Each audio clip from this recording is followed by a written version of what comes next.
Hello everyone, welcome to Hindi रोचक कहानियाँ channel. आज की कहानी है क्या हुआ डिम्पल के साथ। कमल ने डिम्पल के हाथ को प्यार से पकड़ना चाहा, पर डिम्पल ने हाथ छुड़ाते हुए कहा, कमल ऐसा कब तक चलता रहेगा। कमल ने पूछा, क्या कब तक। डिम्पल ने कहा, यूं कब तक हम छिप छिप कर मिलेंगे। कमल ने कहा, तुम इस तरह घबरा क्यों रही हो, मैं और तुम दोनों एक दूसरे को कितना चाहते हैं। डिम्पल ने कहा, मैं घबरा नहीं रही हूँ, मैं तो बस इतना कहना चाहती हूँ कि अब हमें शादी कर लेनी चाहिए। कमल कुछ पल सोचने लगा। डिम्पल ने पूछा, क्या सोच रहे हो। कमल ने कहा, हाँ मैं भी यही सोच रहा हूँ, अब हमें शादी कर लेनी चाहिए। डिम्पल ने कहा, तो कब कर रहे हो शादी मुझसे। कमल ने कहा, तुम तो जानती हो डिम्पल, मेरे माता पिता बहुत ही पहले गुजर गए थे। मेरे दूर के अंकल ने मुझे पाला पोसा और पढ़ाया लिखाया, इसलिए वे जैसे ही तुम्हारी और मेरी शादी की सहमति देंगे वैसे ही हम शादी कर लेंगे। डिम्पल ने कहा, पर मेरे माता पिता को मेरी शादी की जल्दी है, मैं जैसे तैसे उन्हें टालती जा रही हूँ, तुम ही बताओ मैं कब तक टालती रहूंगी। कमल ने कहा, बस डिम्पल, जैसे ही अंकल ने हाँ कहा हम तुरंत शादी कर लेंगे। डिम्पल ने लंबी सांस भरते हुए कहा, पता नहीं तुम्हारे अंकल कब हाँ कहेंगे। कमल ने कहा, जब इतने दिन हमने गुजार दिए तो कुछ दिन और सही, देखना जल्द ही अंकल हमारी शादी के लिए मान जाएंगे। डिम्पल को कमल की बातों पर यकीन नहीं हुआ। ये बात कमल पिछले 3 महीने से डिम्पल को कह रहा था, पर फिर भी वही ढाक के 3 बात। आखिर डिम्पल लड़की होने के नाते कब तक सब्र करे।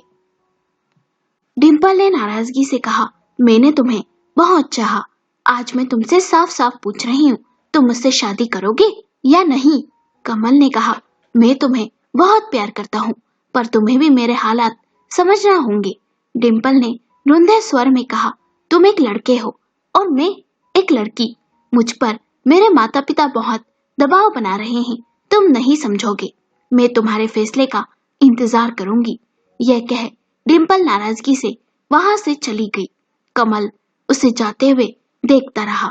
दोनों की मुलाकात बाजार में हुई थी और कब दोनों में दोस्ती हुई और प्यार हो गया दोनों को पता न चला। कमल एक बिगड़ैल किस्म का लड़का था, जबकि डिम्पल एक गरीब परिवार की लड़की। उसके माँ बाप सब्जी का ठेला लगाते थे और अपनी जीविका चला रहे थे और डिम्पल को पढ़ा लिखा रहे थे। डिम्पल जवानी की दहलीज पर कदम रख चुकी थी। इस उम्र में डिम्पल का दिल प्यार पाने को तड़प उठा था। उधर उसके माता पिता को उसकी चिंता सताने लगी थी, इसलिए वे उसके लिए लड़के देखने लगे थे। वे जल्द से जल्द उसके हाथ पीले करना चाहते थे, पर दहेज की वजह से कहीं भी बात नहीं बन पा रही थी। ऐसे में जब डिम्पल की मुलाकात कमल से हुई तो वो उसके प्यार में खो सी गई। बिना सोचे समझे उसे दिल दे बैठी। कुछ महीनों में वो कमल के बेहद ही करीब आ गई। कमल ने भी दिल खोलकर उस पर प्रेम लुटाया, उसे बड़ी ही खूबसूरत और महंगी वस्तुएं भी खरीद कर दी। डिम्पल कमल के साथ शादी के सपने देखने लगी और कमल भी उसे शादी के सुनहरे सपने दिखाने लगा कि शादी के बाद वे कहाँ रहेंगे, क्या करेंगे, कहाँ घूमने जाएंगे। डिम्पल उन बातों को सोच सपनों की दुनिया में खो सी जाती, पर जब भी डिम्पल कमल से शादी की बात करती तो कमल अंकल का बहाना बनाकर टाल देता। डिम्पल नाराजगी से वहां से चली आई। उसकी आंखें नम थी। तब उसे एहसास हुआ कि कोई उसका पीछा कर रहा है। उसने पीछे मुड़कर देखा तो एक बूढ़ा आदमी था। डिम्पल ने उसे घूर कर देखा और बोली, आप मेरा पीछा क्यों कर रहे हो। उस बूढ़े आदमी ने कहा, बेटी मैं जानना चाहता हूँ, जिस लड़के से तुम अभी मिलकर आ रही हो, क्या तुम उसके बारे में सब जानती हो। डिम्पल ने पूछा, आप कौन हैं और ये सवाल क्यों पूछ रहे हैं। बूढ़े आदमी ने कहा, मैं नहीं चाहता कि तुम्हारी जिंदगी बर्बाद हो बेटी, इसलिए पूछ रहा हूँ। डिम्पल ने पूछा, क्या कहना चाह रहे हैं आप। मैं उस लड़के से प्यार करती हूँ और वो मुझसे, हम जल्द ही शादी करने जा रहे हैं। बूढ़े आदमी ने कहा, मैंने कई बार तुम दोनों को मिलते हुए देखा था, इसलिए आज तुम्हारे पीछे चला आया। तुम जिससे शादी करना चाहती हो वो लड़का बिल्कुल भी ठीक नहीं है। डिम्पल ने पूछा, ये आप कैसे कह सकते हैं? बूढ़े आदमी ने कहा, क्योंकि मैं उस लड़के का बाप हूँ। डिम्पल को ये सुन हैरानी हुई और गुस्सा भी आया। उसने कहा, आपको झूठ कहते शर्म नहीं आती? कमल ने मुझे बताया था कि उसके माता पिता कुछ साल पहले एक सड़क हादसे में गुजर गए। उसके अंकल ने उसे पाला पोसा और आप कह रहे हैं आप उसके पिता हैं? उस बूढ़े आदमी ने दर्द भरे स्वर में कहा, तुम्हें कैसे यकीन दिलाऊं बेटी? कमल एक बिगड़ेल और नालायक लड़का है। 11वीं कक्षा में था तब से गलत लड़कों की संगति में पड़ गया। पढ़ाई लिखाई छोड़ आवारा की तरह घूमता। एक दिन एक लड़की को भगाकर कहीं ले गया। लड़की के माँ बाप ने पुलिस में शिकायत कर दी। पुलिस ने उसे बहुत ढूंढा और पकड़ लिया। छानबीन करने पर पता चला वो उस लड़की को बहला फुसला कर बेचने जा रहा था।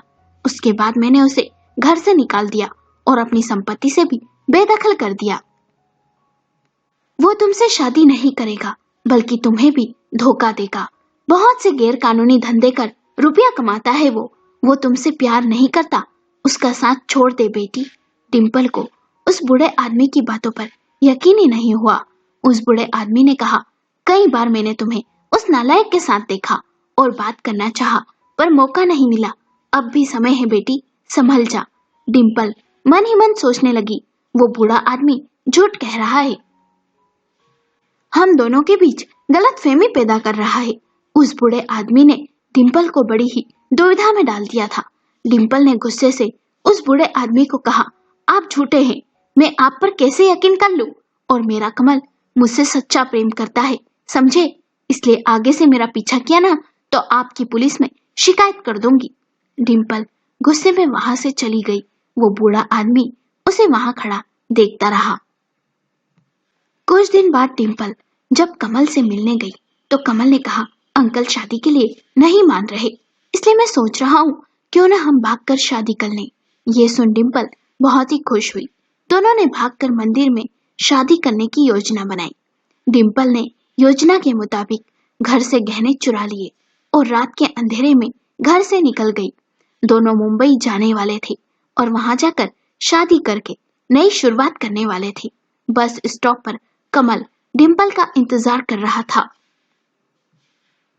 डिम्पल बस स्टॉप पर पहुंची। उसने दूर से देखा कमल एक लड़के के साथ है। डिम्पल ने उस लड़के को पहले कभी नहीं देखा था।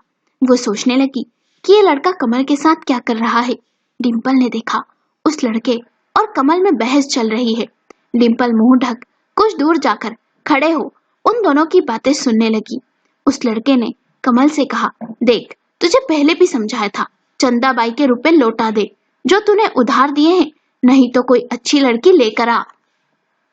तूने मुझे यहाँ बुलाया, ये कह एक खूबसूरत लड़की हाथ लगी है। कब से उस लड़की का इंतजार कर रहे हैं, अब तक नहीं आई। कहीं तू झूठ कह मुझे बेवकूफ तो नहीं बना रहा। चंदाबाई ने कल तक की मोहलत दी है, नहीं तो अंजाम तू जानता है। कमल ने कहा, बस वो लड़की आती ही होगी, मैं झूठ नहीं कह रहा, वो बेहद ही खूबसूरत है। देखना चंदाबाई उसे देख बहुत खुश हो जाएगी। डिम्पल ये सब सुन हैरान थी।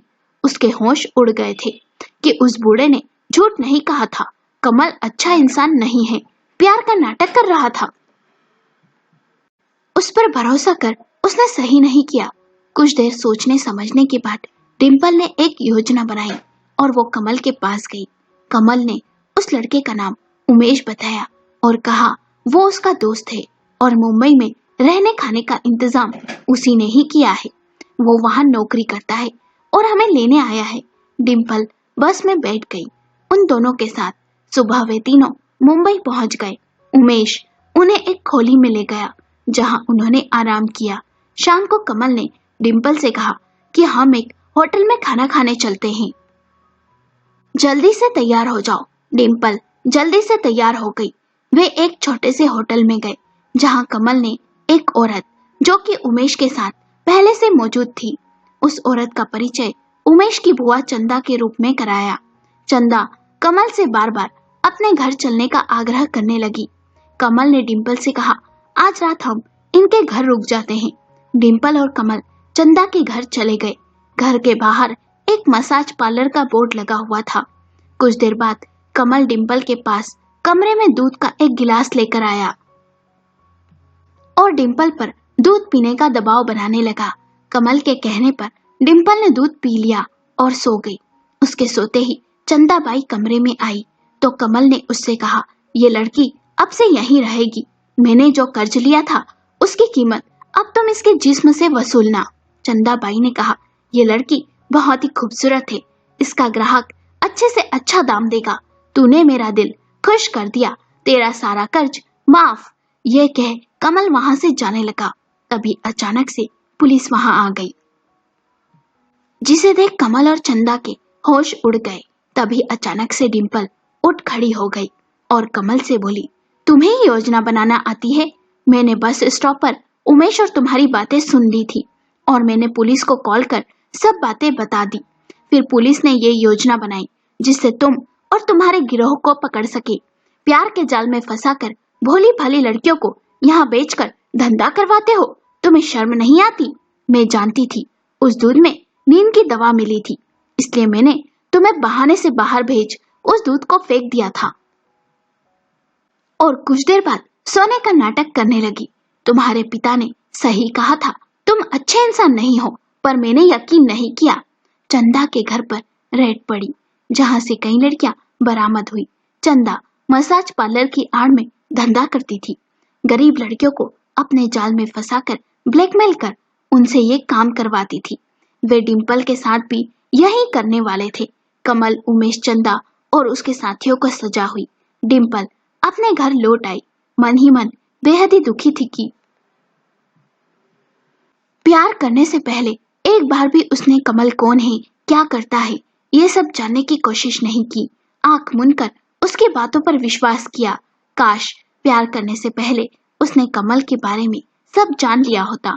वो तो भगवान का शुक्र है कि कमल के बूढ़े पिता ने और उसकी सूझबूझ ने उसे बचा लिया। जब डिम्पल के माता पिता को ये सब पता चला तो वे उससे बहुत ही नाराज हुए, पर डिम्पल ने उन्हें विश्वास दिलाया कि आगे से वो कोई गलत काम नहीं करेगी।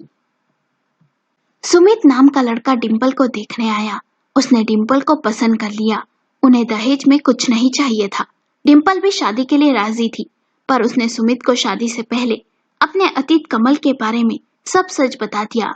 वो इस रिश्ते की नींव झूठ से नहीं रखना चाहती थी और सुमित ने उसकी ईमानदारी और साफ मन को देख दिल से उसे पत्नी के रूप में स्वीकार किया। दोनों शादी के बाद बेहद ही खुश थे। आपको कहानी कैसी लगी? हमें अपने विचार कमेंट करके जरूर बताएं। यदि कहानी पसंद आई हो तो वीडियो को लाइक करें, शेयर करें और चैनल को सब्सक्राइब करें।